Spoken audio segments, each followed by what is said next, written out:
Hey, what's up, everyone? Welcome to Tuck Notes, Beginner Stock Talk. I was just going over some notes, and we're gonna go over kind of hearing from what some of the investors had to say regarding the earnings call for Tesla.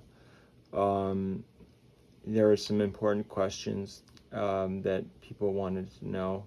Well, you're going to cover what to expect for Tesla stock in relation to Elon Musk trying to acquire Twitter, and what could potentially happen to Tesla stock. And so on Friday, Tesla closed at $985. It's been down 5 days in a row. It's down was like 3.5-ish% on Friday. It had a huge sell-off, and the sell-off, it went below $1,000, which was kind of a resistance line or a support line on Friday, when the announcement that Elon Musk actually offered to buy out Twitter for $54.20 a share. So that created fear in some investors, and that Elon could potentially get an acquisition and acquire Twitter. I don't know, who investors are these, but this is what I've been told. Moving on to another subject, if you look at Tesla on the 1-year chart, which is a great one to look at, you can, it is holding strong, and it's doing great out of all these other companies that are high growth stocks. So the next thing is that I was given some advice about stocks recently, and I'm going to just read them to you, what I wrote. And so right now it's very risky, extremely, extremely volatile. We're going to be seeing stocks going up 20%, 30, 40, 50%. We're going to see stocks going down 20%, 30%, 40%, 50%. And so, if you're into getting into high growth stocks, expect extreme volatility, but expect that in all stocks. But this week we have, Netflix, Peloton, Roku, or actually, check this out. Jim Cramer was getting from his investors on the advice that he was given last year, in 2002, on his Magnificent Seven of these. I remember the episode. Netflix, Peloton, I don't have them all, Roku, Square, and Tesla. And all of these are almost, and some are down over 50%. And the only one that's still up is Tesla.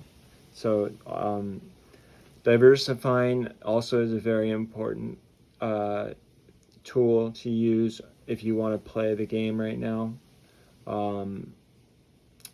Sitting on the sidelines and watching it, it can be hurtful, but also educational and safe. Putting as little as you're willing to risk for this moment and period of time. But Tesla's a great opportunity to buy. And so another way is if you invest in index funds. That's another thing that you can do, which is a safer route. Or you can play out this wild ride. So I'm going to show you guys the video right now about Cramer. $500 billion in cash. in just a few years. And he said, yeah, but it may be worth $20 billion if we don't get inflation under control. This was the most high level I have seen an executive talk about the world. I like things. I mean, we're going to talk about some of these different issues that are niggling.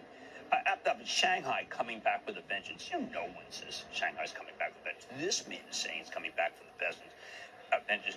The no steering wheel or pedal car, which is the lowest cost per mile, that's that robotaxi that's so exciting. He does make a joke about how lithium, he goes, do you like printing money? Well, the lithium business is for you because they're taking 90% margins here, and that is the limiting principle, but he'll figure a way around that. A lot of what I find, he's a chemist, he's a logistics specialist, he's an international, he's a globalist. You never want to say to yourself that here's a person that can do no wrong. But there really were no flies on that quarter.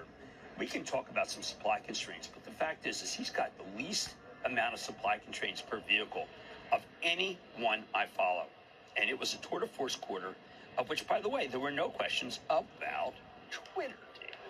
No new information from him on the call about his bid for Twitter, 5420, and nothing new, by the way, to share, at least from me, on where things stand right now between him and the board. Sure, we will get more as we move along there. The stock, though, for Twitter's part, has traded well below that 5420. But as for Tesla, I mean, I'm looking at Jonas' note this morning, guys. Adam Jonas, who we consider certainly one of the more creative, interesting analysts, saying it's not so much the strength of the quarter that's impressive, but the gap to the competition. The more we see out of Tesla, the more we're concerned about the rest of the industry's ability to play catch-up. Well, the only thing that I heard, this is a little oddity, but if you're on the CSX call, which was a very good call, by the way, they're talking about the next big thing in EV, which is VinFast EV, a Vietnamese company based in Haiphong, which is being built in North Carolina, which I think is going to be able to challenge Musk. But it's the largest project ever, industrial project ever in North Carolina. But we're going to have Ford coming out soon. Does Ford have the right chips? They need a deal. Does Ford have enough lithium? They need a deal. These are all things that Musk saw coming. So when you're dealing with somebody as fine executive, say as Dow Chemical, Jim Fitterling, he would say almost no one saw any of this coming. Union Pacific, almost no one saw any of this coming. Well, the almost is always Musk. He saw it all coming. It's funny because yesterday was the day that the Mexicans totally nationalized lithium. They have a huge amount of lithium. So he's absolutely right. Mexicans are extracting the lithium, but lithium is a gating factor. But he's even thinking about other metals besides lithium. He's kind of like the way you were in World War II. Okay, so steel's not working. Let's switch to another kind of equipment. He has a level of urgency that is just unusual in this world, and he's very joyful, even though he was kind of flat last night. Just not the old Musk. Maybe he's tired. Well, I mean, he's running how many companies? Yeah, he's running, I don't even know how many companies, and he's making an unsolicited bid for another company. I mean, he's got a lot on his plate. It doesn't seem to stop him. The only person in this world that seems to be able to have the Chinese where he wants them is Musk. The only person in this world who is really shaming Berlin, British BMW and Mercedes, is Musk. And he is having the time of his life. You know this. Well, it's joyful. Well, it's playful. Yeah, I mean, just the metrics alone, auto gross margin 32.9. We were looking for 31. The Jonas note also points out revenue growing 3x faster than CapEx. You got one of the most highly valued industrial company with virtually no industrial debt. Which implies a lot more free cash flow to come. Right. That's why that's such an important component. One's going here, the other's going here. That's margin. Well, it's like Henry Ford. That was Henry Ford. All right, guys. So, anyways, there you have it with